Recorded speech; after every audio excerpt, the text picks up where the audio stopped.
Les hautes falaises de Bonifacio, d'un blanc éclatant, se dressent dans un paysage grandiose où le ciel et la mer se confondent. Mais derrière les remparts séculaires de la cité se cache une réalité moins évidente à appréhender. L'eau est ici rare et de fait un bien précieux. Dans la partie orientée plein sud des falaises, face à la Sardaigne, se dessine, comme un coup de sabre, l'escalier du roi d'Aragon, taillé dans le calcaire.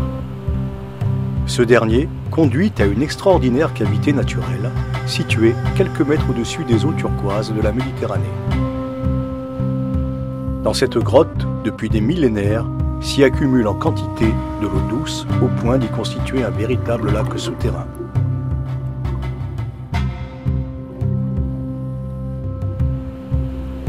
Pour s'affranchir de l'escalier du roi d'Aragon, le génie militaire français au XIXe siècle a réalisé l'exploit de percer un puits à la verticale de ce lac et d'y aménager un incroyable escalier hélicoïdal.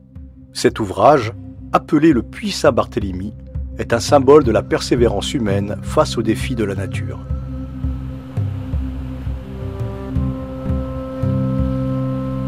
Le puits Saint-Barthélemy se dresse tel un mystère au cœur de la ville haute. Sculpté dans la roche calcaire, il murmure les secrets d'une histoire millénaire.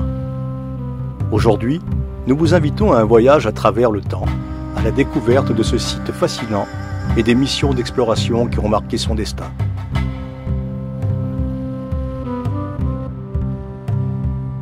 L'eau, à Bonifacio, n'est pas juste un élément, elle est la vie. Comprendre son histoire et ses secrets est essentiel. En 2023, une équipe travaillant sous la direction du docteur Antoine Orsigne, hydrobiologiste de l'université de Corté, a pour la première fois exploré les lieux à la recherche de faune et de flore dans ce lac encore secret. L'université, via Antoine Orsigne, et sachant que on avait déjà fait des documentaires, qu'on avait amené du matériel, qu'on arrivait à gérer la logistique le plus en sécurité possible pour mener ce type de mission et que, en termes de plongée, on connaissait parfaitement les lieux, il s'est adressé à nous, à Corsima Schumarin, pour l'accompagner à faire ses prélèvements, notamment tout ce qui était dans la salle post-siphon de l'autre côté. Antoine voulait absolument qu'on l'y amène, mais nous on n'a pas voulu. Non, c'est pas tout à fait ça. Il faut être un peu plongeur et c'est pas une vraie plongée spéléo, mais il faut pas que le matériel soit une source de stress. Il faut être vraiment concentré sur le déplacement qu'on fait et il faut être un peu expérimenté. Il n'y a pas besoin d'avoir comme en spéléo le réservoir d'air. On peut être plus light, c'est qu'un petit siphon à passer au final, mais il faut être à l'aise.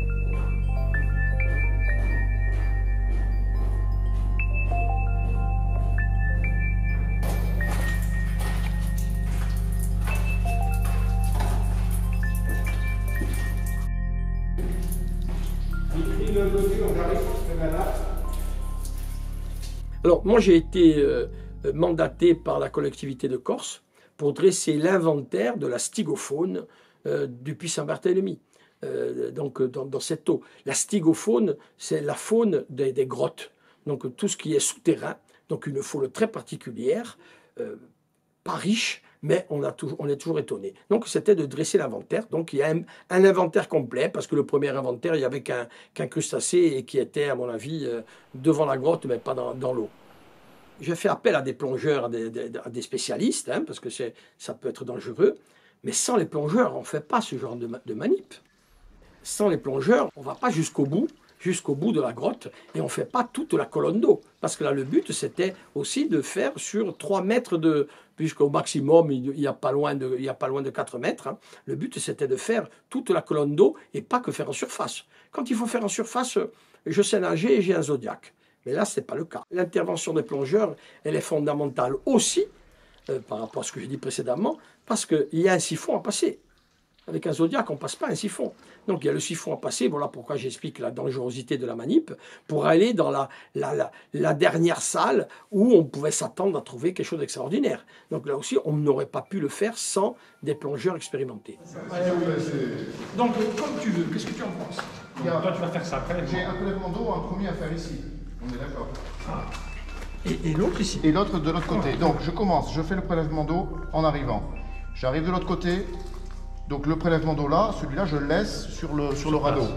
Oui. Sur le radeau, je le laisse sur le radeau. Je passe le siphon avec l'autre bidon. Je prends l'eau. Une fois que j'ai pris l'eau, je récupère des cailloux. Allez, si tu On le fait fais comme ça? tu le fais pas demain. Ok. Parce que le caillou, même si ça avait mis en suspension, c'est pas grave. Hein. Bon, mais c'est fait. Comme ça. Ouais, non, voilà, on est d'accord. Alors, je vais te donner les bons. Là-bas, c'est le numéro. Alors, là, Caillou, Oh. intermédiaire. Ah, ici. ok, ça Non, mais- c'est Voilà, c'est- par deux. Voilà, en, ça. voilà, en B1, deux. B2, ça c'est Ah, les cailloux et ça au c'est caillou. l'eau. Je vais avoir le phare à la main. Et le phare sur- On y va en plongée, là, bouteille? Ah bah oui, on passe Ok. le siphon. Ouais.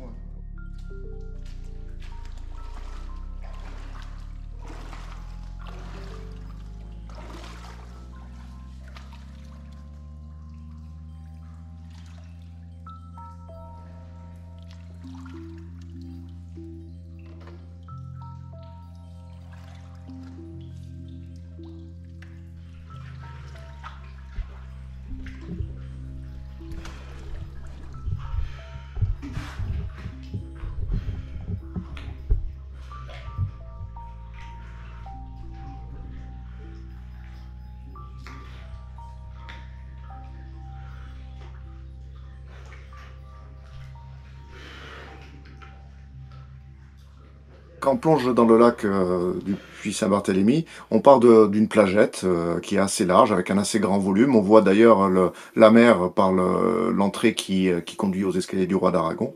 Et une fois qu'on est équipé, on commence à avancer avec beaucoup de précaution parce qu'il y a un énorme dépôt de sédiments au fond. Et dès qu'on donne un coup de palme ou un mouvement un peu brusque, ça soulève ce dépôt. Et au fur et à mesure de la progression, cette grande salle se transforme en une sorte de couloir.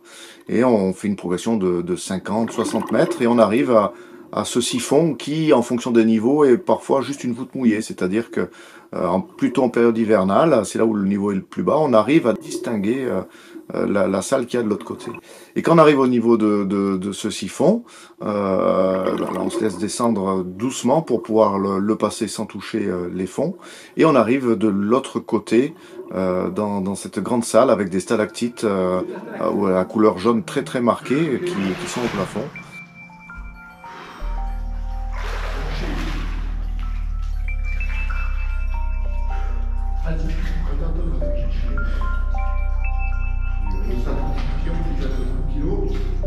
Là, tu peux être là. Ouais, tu mets la main. Ouais.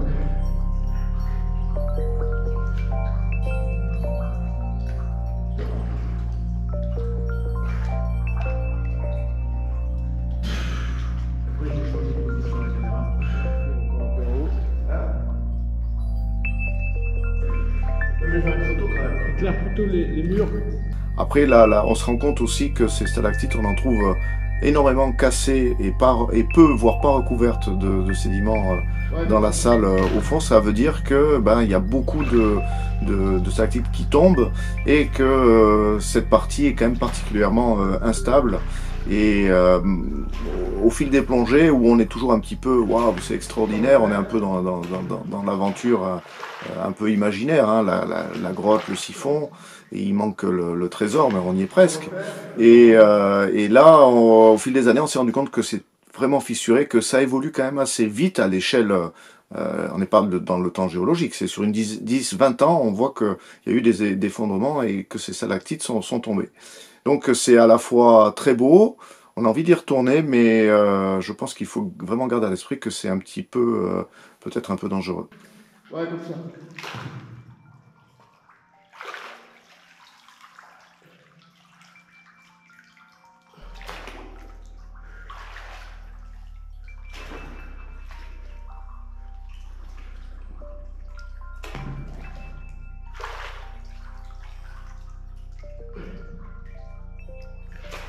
On va refaire.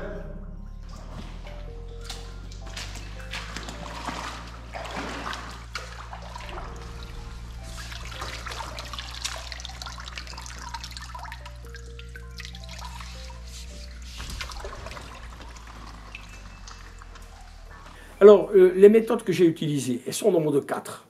Il y a d'abord ce qu'on appelle le filet phragétologique. Hein. C'est une espèce de filet à plancton, mais qu'on que dans les grottes. Et ça permet d'explorer toute la masse d'eau. Et l'excellent chercheur qui a fait, il a quand même exploré tout et on a trouvé de la bestiole. Après, on a une pompe, parce qu'on pompe dans le sous-écoulement. Parce que souvent, ces petites bêtes, dès qu'on rentre, les vibrations font qu'elles rentrent dans le sous-écoulement.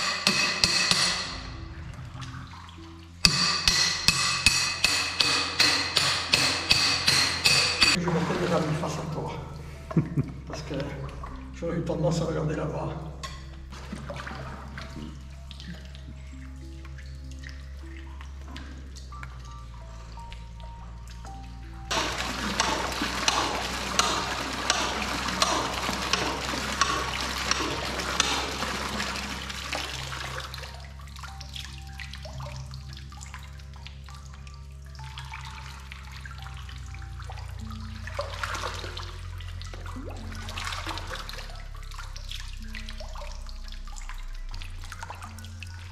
Oui.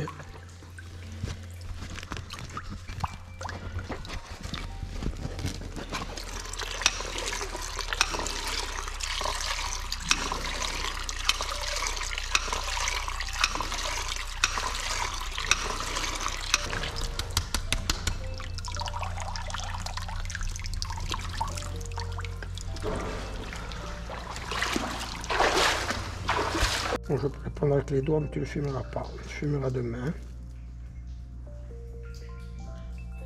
Alors, l'opération de pompage, c'est quand même une technique qu'on utilise tous dès qu'on travaille dans des grottes, parce que la plupart des invertébrés, hein, ces petites bêtes, qui sont très petites, parfois de l'ordre du millimètre, s'enfoncent dans le sous-écoulement. Dans le sous-écoulement, donc il y a de l'eau, mais il faut les faire remonter. Et cette pompe, qui est quand même assez puissante, même si elle est qu'à main, on fait remonter, alors bien sûr il faut faire remonter quelques centaines de litres, voire 1 mètre cube, pour essayer d'attraper quelque chose. Mais c'est une opération qui est fondamentale. Il faut les opposer. Que ce soit le plus... Il faut bien opposer. Voilà, que ce soit... Je me tâte. Hein. Parce que j'en mets un dans le coin, là, c'est limité.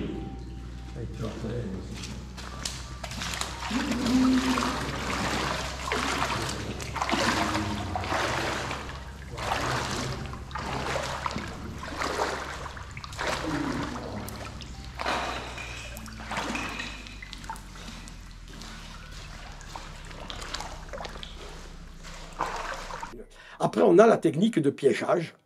Donc, on met des pièges avec du foie. Et c'est là, c'est très efficace, la technique de piégeage. Et enfin, la 4e technique, c'est de prélever des cailloux au fond pour voir s'il n'y a pas quelques petites bestioles qu'on appelle benthiques, c'est-à-dire qui vivent sur le fond. Voilà les 4 méthodes. Et on a fait ça dans toute la longueur et tout le volume du lac du Puy-Saint-Barthélemy.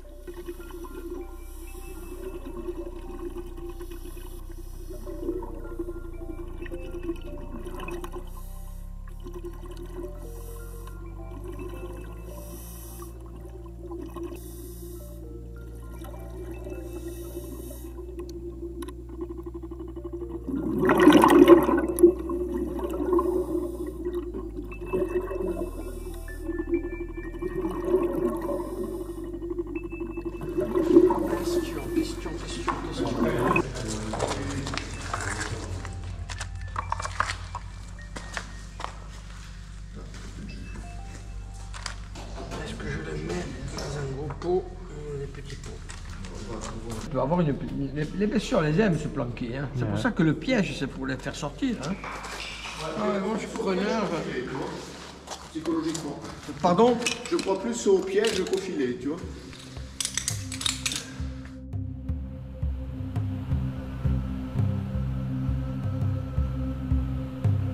Depuis toujours, les bonifaciens ont lutté pour s'approprier l'eau.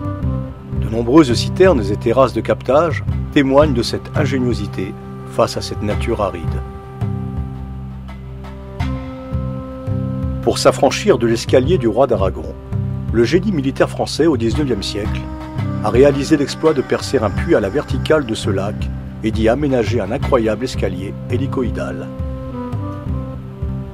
Cet ouvrage, appelé le Puits Saint-Barthélemy, est un symbole de la persévérance humaine face aux défis de la nature. Il faut replacer tout ça dans un contexte général qui est celui de l'eau. Les Bonifaciens ont toujours été préoccupés par un problème d'eau. La plupart du temps, ils utilisaient une fontaine qui était hors des murs de la citadelle, qui était la fontaine de l'Ognone. Mais en cas de siège, à l'intérieur de la citadelle, il n'y avait pas de point d'eau. Donc c'était quand même un problème. Donc ils ont construit des citernes avec des terrasses qui étaient alimentées par l'écoulement des eaux pluviales. Ces citernes permettaient de consommer de l'eau potable et de résister un certain temps, mais pas plus que ça. Mais en même temps, et sans doute bien avant qu'ils aient construit des citernes, ils avaient découvert au pied de la falaise, côté sud, une grotte qu'ils avaient accès par la mer. Et cette grotte, ils avaient découvert que ça donnait sur un lac d'eau douce, légèrement saumâtre, avec un développement de 60 mètres. C'est quand même conséquent, c'était inespéré, incroyable. Et pour eux, évidemment, en cas de siège, la solution était là, quoi, hein. Ils pourraient tenir plus longtemps grâce à ce lac souterrain. Alors ils ont cherché un moyen d'y accéder plus facilement que par la mer. Et donc ils ont commencé à creuser dans le contrefort de la falaise, directement, un passage qui est aujourd'hui connu sous le nom de l'escalier du roi d'Aragon. Cette appellation est issue d'une légende, hein, qui aurait voulu que lors du siège d'Alphonse V, roi d'Aragon, cet escalier était construit en une seule nuit, ce qui est complètement illusoire. En fait, cet escalier existait bien avant. Les Bonifaciens l'avaient creusé de façon à se ménager un accès plus facile que par la mer pour y arriver. Alors, ensuite, les gouvernements militaires, que ce soit français ou génois, ont essayé de trouver un point d'accès plus facile. Le commandant de la place militaire génois avait envoyé à Gênes, en 1650, un premier plan qui proposait le percement d'un puits à côté d'un oratoire dédié à Saint-Barthélemy. Ce projet, semble-t-il, est passé aux oubliettes, puisque le nouveau commandant militaire de la place, en 1668, a envoyé à nouveau une demande de percement de puits près de l'oratoire. Cependant, la confrérie de Saint-Barthélemy s'est élevée avec vigueur contre ce projet, craignant que les fondations de leur oratoire soient mises en péril, et donc ils ont protesté avec vigueur et ils ont obtenu gain de cause. Et finalement, c'est 200 ans plus tard, en 1846, la citadelle était occupée par les militaires français, qu'un nouveau projet de puits est arrivé. En fait, il y a eu une terrible sécheresse cette année-là. Et le génie des militaires se sont rendus compte de leur vulnérabilité en matière d'eau s'ils étaient attaqués.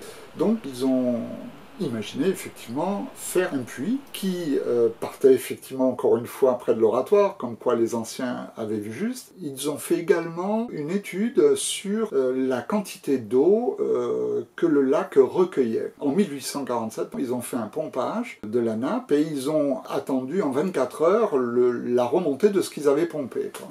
Et ils se sont aperçus qu'il y avait 14 mètres cubes par jour, ce qui est assez impressionnant, qui alimentait le lac, et en plus en saison sèche, c'est-à-dire juillet-août, ce qui était tout à fait surprenant, quoi, hein. Et en fait, à la réflexion, c'est pas si surprenant que ça, parce que on est dans une couche de calcaire, c'est un calcaire gréseux du Miocène. Pendant l'automne, l'hiver et le printemps, les pluies sont emmagasinées dans la surface superficielle du plateau, et par gravité, eh bien, elle met de 3 à 6 mois pour arriver à la base de la falaise, et notamment dans le lac. Donc ils ont envoyé des plans qu'on a retrouvés aux archives militaires de Vincennes. Ce n'est que 10 ans plus tard qu'ils ont mis le premier coup de pioche en 1867. Au début, ils ont fait un percement de 2,50 m de diamètre sur 63 mètres de profondeur. Il progressait à peu près d'1 mètre par semaine, quoi, hein, mais il faut se situer dans l'époque, hein, c'est tout au pic, etc. C'était assez compliqué. Et les travaux ont duré en fait 6 ans, hein, jusqu'en 1863. Et à partir de ce premier puits, ils ont excavé tout autour sur un diamètre de 6 mètres pour dégager un escalier hélicoïdal avec le passage d'un homme, hein, le passage aisé d'un homme, en taillant des marches à même la roche, y compris les retours de rambarde pour prémunir d'une chute dans le puits. Donc c'est un ouvrage absolument incroyable, dans une matière gréseuse un peu friable, mais enfin, fallait y aller, ils ont mis quand même 6 ans. Hein. Et ensuite, ils ont, puisque le but était de récolter cette eau, ensuite ils ont mis en place un système de noria, hein, c'est une espèce de chaîne avec des godets, qui se remplissait en bas et qui remontait plein, donc, et qui se déversait à la surface dans un réservoir d'appoint. Et cette noria était entraînée par la force du vent. Ils avaient mis une espèce de moulin à vent au-dessus qui tractait la noria. Bon, après, les caprices d'Éole ou son atonie faisaient que, bon, c'était pas toujours fiable. Même un temps, ils ont utilisé un âne qui tournait pour faire tourner la noria, faire remonter l'eau comme ça. Et plus tard, bon, ils ont fait des pompes mécaniques et ensuite électriques. Et ensuite, la situation est devenue beaucoup plus facile.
Lorsque mes collègues hydrogéologues ont prospecté, ils étaient un peu focalisés sur l'eau douce, donc en surface, mais dès que ma belle équipe de spéléo ont commencé à plonger, me dire, bon, dès qu'on descend à 2 mètres, on a une eau salée, donc on a un gradient de salinité.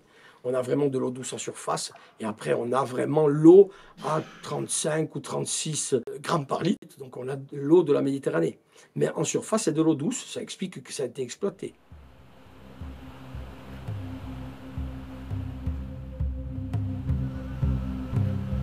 Depuis des siècles, le puits Saint-Barthélemy intrigue et attire les explorateurs. Le club de spéléologie Bastiais, Top Ipinoudi, s'est particulièrement illustré dans cette quête de connaissances. En 2015, une expédition d'envergure a été menée, en collaboration avec des hydrogéologues.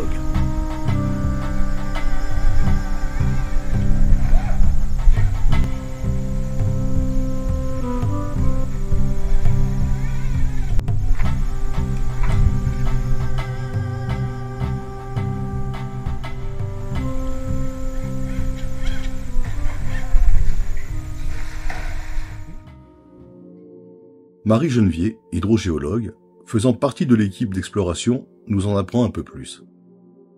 Le puits Saint-Barthélemy a été creusé dans la formation sédimentaire dite du membre de Bonifacio. Ce sont des dépôts tendres de faible compétence que l'on appelle des calcarénites et qui sont une sorte de calcaire d'origine détritique.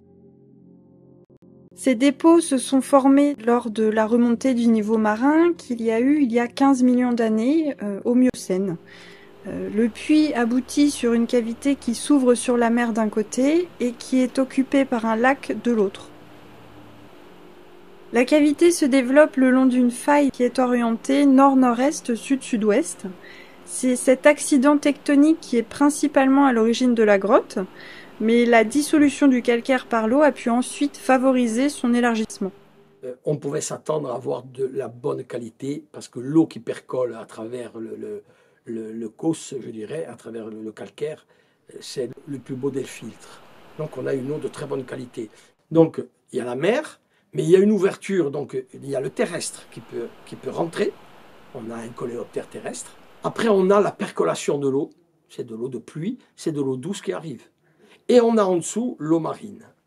Et donc on a sur les 4 mètres, les 2 premiers mètres qui sont composés d'eau douce et l'eau salée, plus lourde, est en dessous. Et après on a cette grotte qui s'étale sur une bonne cinquantaine de mètres, 50 à 60 mètres. Donc on a un gradient en 3 dimensions qui fait que cet écosystème il est extraordinaire.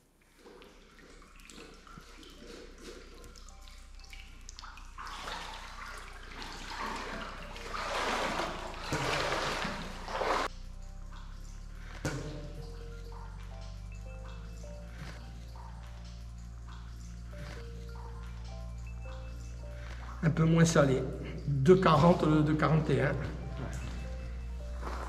Cette sonde de multiparamètres permet d'analyser rapidement l'eau sur quelques paramètres, dont la conductivité, la salinité. Ça montre tout de suite la température aussi, qui est un paramètre fondamental pour l'écologie. Hein. Donc ici, on a une eau à 14 degrés, donc pas salée, mais qui est quand même un peu salée. Donc on a une eau saumâtre, mais on va même essayer de la goûter.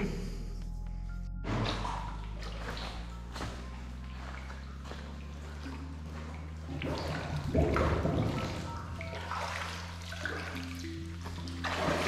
mieux, c'est de mettre un tube, tu vois, pour faire remonter. On va pas...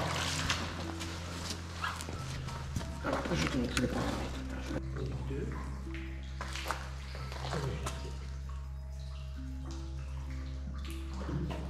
Ici, on va faire où il y a la sortie, on va l'appeler 0. Là, on va l'appeler 1. Là, on va l'appeler 2. Avant là-bas. Et là-bas, on va l'appeler 3. Le gradient, donc on va 1, 2, 3. Ça, c'est avec cette machine? Alors, cette machine est... il nous ramènera de l'eau, qu'on voit la salinité. Ah, donc ça, tu vas le remplir dans ce qu'on t'a amené. C'est ça, dans le bocal, il y a le numéro. Hein. Alors, il y a 1, 2, 3, 4. Mais... Bon, donc tu vois ça, maintenant ça ne s'efface plus. Et on le joue comme ça. Alors, sur le terrain, on fait 2 types d'analyses physico-chimiques de l'eau. On a une sonde multiparamètres qui donne, donc comme son indique, plusieurs paramètres, le pH, la conductivité, l'oxygène dissous, j'en passe des meilleurs, la salinité. Et là, on a le résultat immédiat. Et donc là, ce que nous avons fait, on a pris des caractéristiques en surface, et tous les mètres, tous les 50 cm, la sonde relève ces paramètres. Et c'est là qu'on s'est aperçu qu'on avait un gradient de conductivité, presque un gradient de salinité. On passait de l'eau douce à de l'eau salée. Ça, c'est la manip chimique sur le terrain. Après, les prélèvements de faune que nous avons réalisés, on les amène au labo. Au labo, on tamise, on travaille avec des tamis de différents vides de mailles. Le plus petit, c'est 100 microns. Donc, on arrête tout ce qui mesure 100 microns. Et après, ces tamis, on les passe au microscope optique, mais on grossit 60 à 80 fois pour aller chercher la petite bête. Donc voilà, ça c'est un travail qui est long, qui n'est pas fastidieux, parce qu'il est passionnant, parce qu'on recherche quelque chose, on s'attend toujours à quelque chose, et on a toujours de belles surprises. Le lac souterrain sous Bonifacio Nous l'avions découvert en lisant le livre de Rémy, qui est un entomologiste qui s'était spécialisé dans le monde cavernicole. Et j'avais découvert effectivement que ce lac existait, mais j'en avais jamais entendu parler auparavant. Et depuis, on essayait par toutes les possibilités pour aller visiter ce lac. Et il s'est avéré que nous étions en cheville dans le cadre de Secours Spéléo avec les pompiers de Bastia. Et parmi lesquels il y avait des plongeurs, hein, des instructeurs de très haut niveau. Hein, et c'est quand on leur a parlé de ce lac, on a dit mais si vous voulez, on y va, on peut y plonger. Et c'est comme ça qu'en 83, on a plongé pour la première fois ce lac. On a plongé un siphon et on est arrivé dans une deuxième salle. Et en fait, on est descendu par le puits Barthélemy. Donc pour moi, c'était une découverte totale, tant au niveau de ce lac incroyable, tout à fait inattendu, extraordinaire, et cet ouvrage tout aussi incroyable fait par le génie militaire. Donc c'est la collusion de ces deux événements qui a fait que je me suis passionné pour ceci. Ensuite, avec le club spéléo des Topi Binouti, on est revenu cette fois avec des plongeurs du club, hein, et on est revenu en 2000, hein, donc 17 ans après. On devait se munir de toutes les autorisations, parce que c'était toujours un terrain militaire, hein, et finalement, on a pu installer en haut du puits des cordes pour descendre en rappel en plein centre de ce puits, ce qui était pour nous un moment insolite. On pouvait prendre les escaliers, mais on voulait absolument le descendre en direct en rappel. On a descendu tout le matériel, les bouteilles de plongée, les combinaisons, etc., les éclairages. Nos plongeurs maison, je dirais, ont commencé à s'immerger et à filer vers le siphon. Le siphon était complètement immergé, hein, donc il fallait vraiment passer en bouteille. Et de l'autre côté du siphon, l'un de nos plongeurs a aperçu furtivement sur sa droite une petite bestiole d'entre 3 et 5 mm qui se faufilait dans une anfractuosité. Impossible, en regardant bien, impossible de la retrouver. Donc ça m'a été rapporté. Je me suis dit, si effectivement il y a de la vie dans ce lac, on avait de très fortes chances de voir quelque chose d'absolument unique, voire endémique. Parce que c'est un milieu clos qui est resté fermé pendant des millénaires. Et donc tout est propice au développement de crustacés ou d'insectes endémiques. On a fait plusieurs plongées, espacées dans le temps évidemment. Ensuite, on avait moins de contraintes parce que les militaires n'étaient plus là, donc c'était beaucoup plus facile d'y accéder. Mais jamais, hélas, on a retrouvé trace de quoi que ce soit de vivant pendant ces plongées. Mais dans notre tête, on gardait quand même cet espoir qu'un jour, avec un scientifique, on pourrait amener sur place, on pourrait peut-être capturer ces bestioles qu'on avait cru voir, quoi, voilà. C'était un peu le monstre du Loch Ness, on n'était pas sûr si on l'avait vu ou s'il y était ou pas, mais enfin bon, on y croyait. Au départ, moi, l'idée d'aller sous terre, ça me tétanisait, ça me terrorisait. Je suis claustrophobe. Donc ça... Mais par contre, attiré par l'aventure, je voulais voir ce qu'il y avait, puisque ça a été peu exploré au niveau invertébré, hein, parce que je sais que ça a été quand même exploré par les spéléologues, les hydrogéologues. Donc j'avais cette passion. Ben, cette passion, elle a mis du temps, parce que les premiers mètres, j'avais du mal à parler, j'avais du mal à respirer, j'étais parfois sous l'adrénaline, je me suis dit je vais être obligé de m'asseoir, j'étais tétanisé. Arrivé en bas, ça allait un peu mieux. À la 3e descente, je me régalais. Donc il a fallu vraiment avoir la passion du chercheur pour faire passer l'angoisse de la claustrophobie. Dans la grotte du Puy Saint-Barthélemy, on a fait 4 campagnes. Je dirais les grosses campagnes et des campagnes plus light, je dirais. Les grosses campagnes, c'était à 4 mois d'intervalle, toute la manip, et la première manip a pris 2 jours, donc un gros week-end, pour repérer, pour faire les prélèvements d'eau d'invertébrés, et la pose de piège, Et chaque fois, 3 semaines après, on allait relever les pièges. Donc cette opération, nous l'avons faite 2 campagnes plus 2 relèves de pièges. Ça fait 4 fois, ça fait plus que 4 descentes, parce que le premier week-end, on est descendu plusieurs fois. Bon, hein? Ouais. Ça, dans l'œil, ça doit faire du bien. On roule, on enchaîne.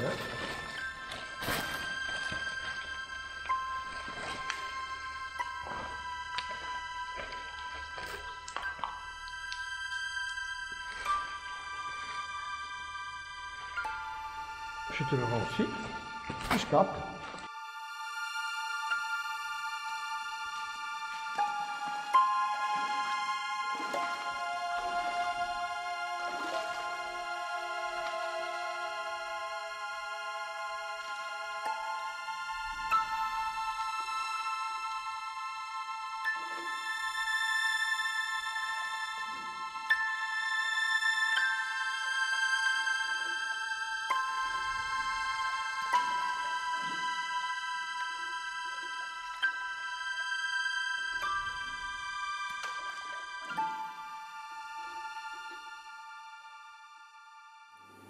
Tu la vois une, elle est enroulée sur elle-même. Et puis regarde, si tu cherches un œil, comme là, tout à l'heure, vous regardiez ça. Et puis en faisant attention. On peut même zoomer dessus. Hein, Alors regardez, dès qu'on regarde un truc, il y a l'œil, le point noir. Ouais. Et là, il n'y en a pas. Là, il y a l'œil. Là, il y a 2 yeux. Là, il y a un œil. Sur celle-là, il n'y en a pas, ouais. Je suis en plein sur une, là. Il n'y a pas d'œil. Il n'y a pas d'œil. Alors, dans le lac du Puy-Saint-Barthélemy, donc, il y a de l'eau douce, en surface en tout cas, et on a donc trouvé des espèces d'eau douce. Sur les 3 espèces d'eau douce qu'on a trouvées, on a trouvé 2 gastéropodes, des coquillages, Bithiospe rhénane, l'ancile des fleuves, c'est son nom, parce on trouve plus souvent cet ancile dans les fleuves, cette espèce fréquente les fleuves, on les a aussi, mais on a aussi le Niphargus de Corse. Alors Niphargus, d'abord, une espèce endémique, décrite il n'y a pas longtemps, dans les années 80 ou 90.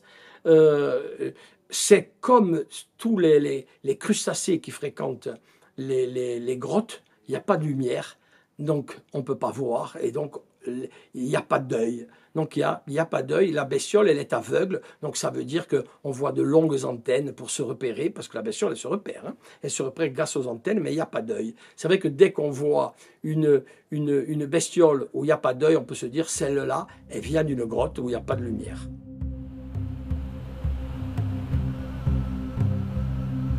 Aujourd'hui, le puits Saint-Barthélemy et ses abords, la caserne Mont-Laure, appartiennent à la collectivité de Corse.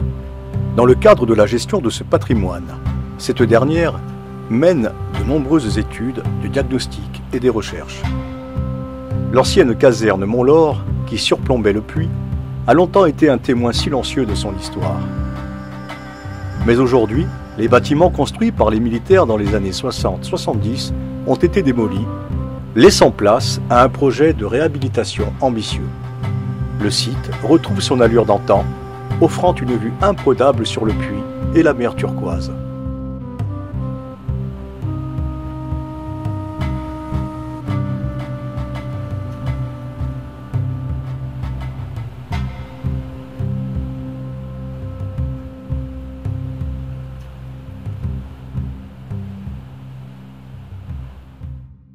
Le site Mont-Laure, la complexité, c'est que pour l'instant, il n'y a pas de schéma directeur vraiment affiché sur le site Mont-Laure. Donc, il y a des projets qui sont en cours de discussion pour une gestion globale. Donc là, on travaille un petit peu pour l'instant au coup par coup.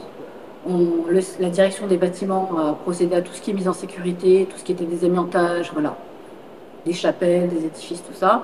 Nous, maintenant, on travaille un petit peu. Alors, on fonctionne avec M. Tchéleri, le chef de service, sur des petits projets destinés après à s'imbriquer dans un projet plus global pour le site Mont-Laure. Donc là, on restaure la caserne génoise et on travaille sur on a restauré l'escalier déjà de Aragon depuis maintenant 2 ans. On a mis en sécurité toute la partie falaise et maintenant on s'attaque plus particulièrement, et c'est ce qui nous intéresse, au puits Saint-Barthélemy, avec des études qui ont été diligentées pour travailler sur ça, mise en sécurité, dans un but futur d'ouverture au public, avec un circuit, comme tu le sais, on travaille avec la ville de Bonifacio pour mettre en visite, au-delà de l'escalier du roi d'Aragon, le puits Saint-Barthélemy, mais d'une façon un peu différenciée, parce que c'est un édifice, tu l'as vu, qui a des problématiques sécurité, etc., assez importantes. Donc voilà, on réfléchit à comment le mettre en sécurité pour l'ouvrir de façon un petit peu plus encadrée que ne peut l'être l'escalier du Roi Dragon actuellement, raison pour laquelle on a diligenté des études, dont cette étude sur la stygofaune du puits.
Cet ouvrage est quand même remarquable à divers degrés. D'abord parce que quand on se met en haut du puits, on a une vision un petit peu conique quand on regarde vers le bas. Et moi, j'ai de suite songé à une tour de Babel inversée. Je trouvais ça incroyable, cette géométrie hélicoïdale qui nous aspire. C'est vraiment d'une esthétique rare et qui peut être surprenante de la part d'un ouvrage du génie militaire, quoi. C'est pas vraiment attendu, quoi. Mais c'est remarquable pour ça. Et puis, comme c'est un calcaire gréseux, ils ont pris conscience que les marches subiraient une usure du fait du passage, et ils ont garni chaque marche d'un revêtement en pierre de Brando, que j'ai rapidement identifié, étant d'origine de Brande. Tous les 6 mètres de profondeur, il y a un palier, et il y a 6 paliers comme ça, et 350 marches.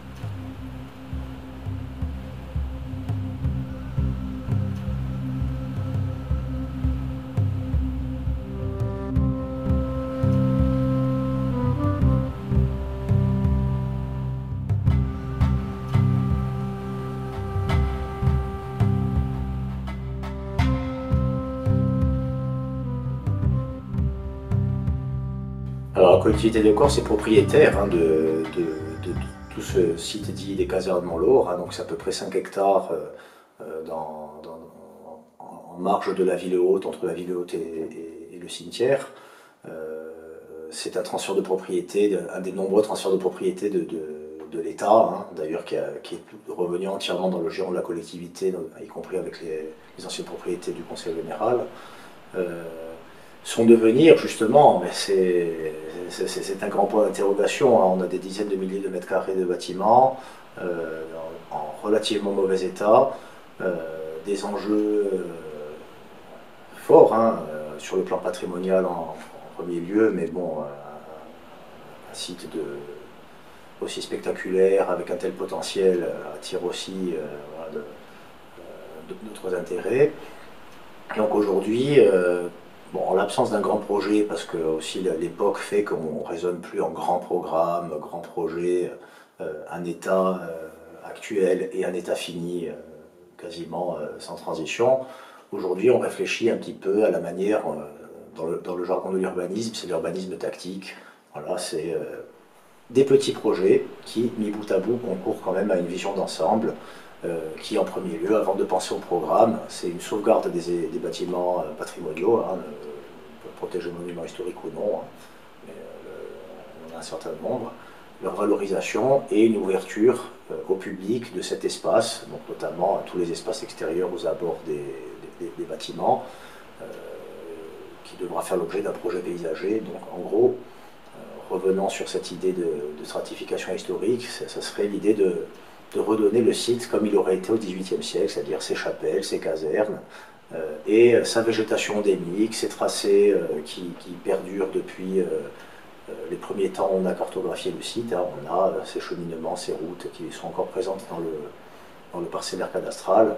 Donc en gros, c'est une ouverture au public, sans forcément de fonction, mais déjà en lui redonnant une qualité d'espace public digne de ce nom, ce qui peut se comprendre au vu du caractère spectaculaire de ce site. Et récemment, donc on a fait réaliser par le cabinet du géomètre Pétrogne un relevé 3D complet de l'ouvrage, sachant que c'est un ouvrage non bâti et creusé dans la roche, donc sans façade, donc c'est pas un bâtiment, mais on a pu générer la coupe transversale du puits et de la grotte, c'est-à-dire la coupe sur la totalité de la falaise, qui nous donne quand même visuellement, c'est assez parlant sur l'importance de cet ouvrage, et le relevé 3D qui nous permet de circuler, de descendre dans le puits, on dira comme dans un jeu vidéo, donc assez utile à la fois pour des futures études techniques, de maîtrise d'œuvre, comme pour un projet de valorisation et une visite virtuelle.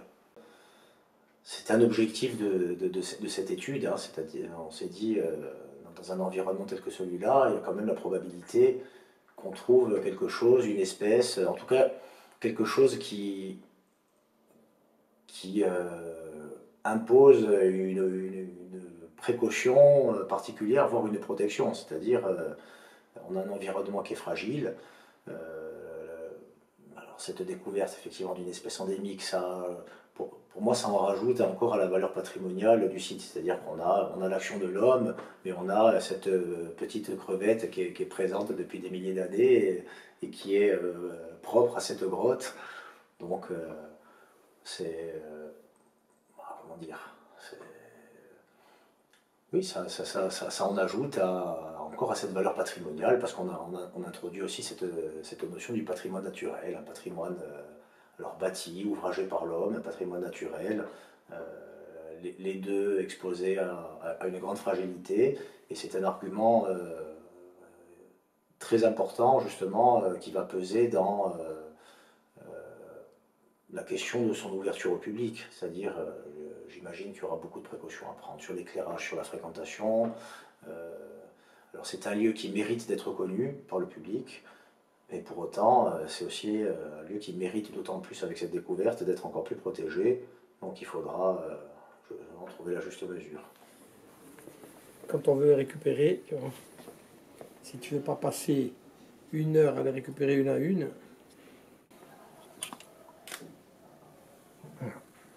et là, théoriquement, on regarde toujours le doigt, qu'il n'en reste pas une, et là, je les ai toutes là-dedans. Et maintenant, les enfants, je vous demande votre attention. Voilà, que de l'aveugle. Vous avez vu, on voit l'intestin avec les bouts de foie, puis il y a 2 ou 3 beaux spécimens. Voilà. Là, il y en a deux différentes. En écologie, on a toujours ce qu'on appelle une espèce vicariante, c'est-à-dire on regarde à côté, on regarde dans les Alpes, on regarde dans les Pyrénées, et on a une autre espèce, c'est dans le genre Niphargus, mais c'est une autre espèce, c'est pas la Corsicus elle est en Corse cette espèce, mais elle se nourrit de la même manière. Donc ce sont souvent à l'origine une espèce qui s'est scindée en 2, et ça a donné 2 espèces vicariantes, c'est-à-dire qui vivent dans les mêmes conditions et qui vivent de la même manière. Donc dans les grottes, pas de lumière, à manger 3 morceaux de bois. Donc c'est de la matière organique. Ils mangent tout sauf des cailloux. Mais c'est quand même assez extraordinaire la résilience de ces bestioles, c'est-à-dire l'adaptation à ces conditions particulières, y compris dans la manière de se nourrir. Voilà, bien, ces 2 morceaux-là.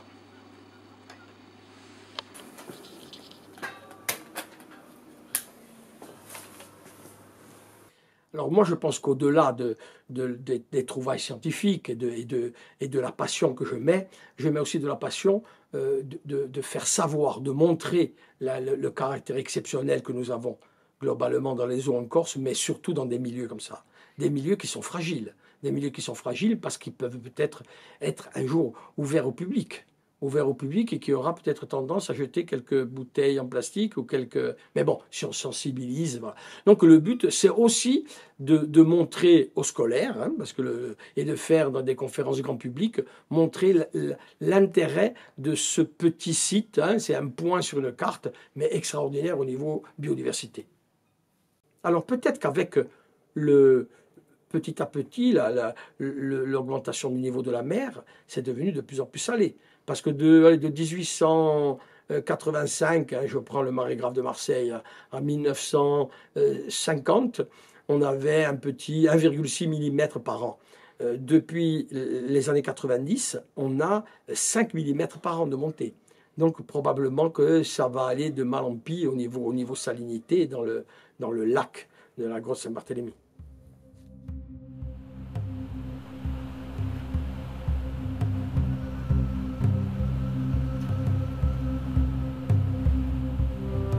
Au creux d'une cavité et dans une strate d'eau douce, s'est développée la vie. Le Niphargus, soumis à des contraintes extrêmes propres à ce lac souterrain, par sa rareté et son unicité façonnée au fil des millénaires, est une véritable merveille.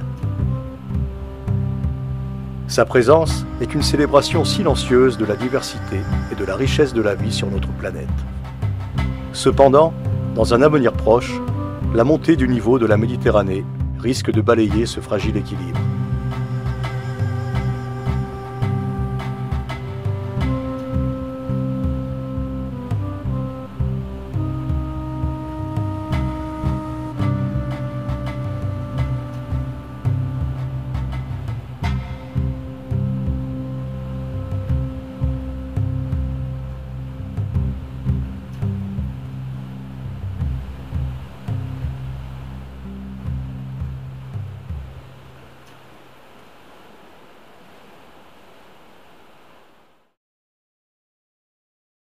Bon, fin de tournage pour le Puy Saint-Barthélemy. Les mystères.